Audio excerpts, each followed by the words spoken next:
One of the situations that comes up a lot in cylindrical grinding is grinding of what people call a face or a shoulder.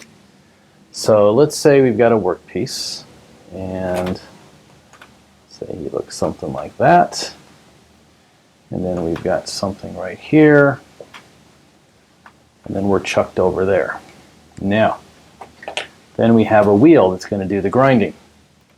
So here we have our wheel that's going to come down, and he's either going to plunge down or plunge over or do something.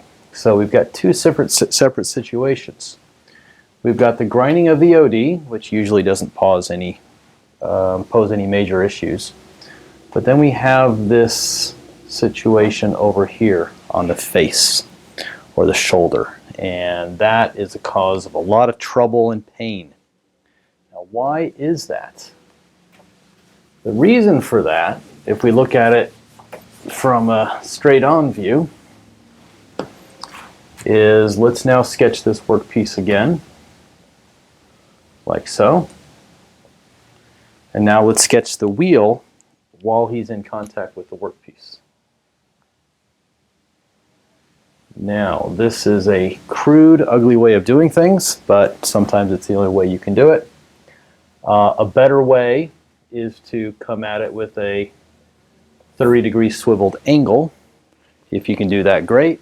If you can't, you're stuck with this situation. And the problem is that on this side, we've just got standard OD grinding. Everything's fine over there.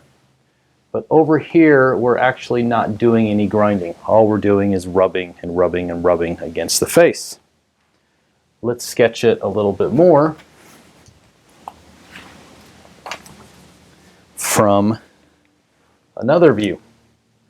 So now if we sketch it this way, what we have is a wheel sitting there. And here's our wheel sitting in our workpiece. And we have this contact surface right there. And the guy is just rubbing and rubbing and rubbing. The grit penetration depth is 0. The actual material removal is 0. And we just rub and rub and rub. The grits become dull, and we generate a gob of heat. Now, one solution, and I'm not saying it's a great solution, but I'm saying it is a solution to help you get by.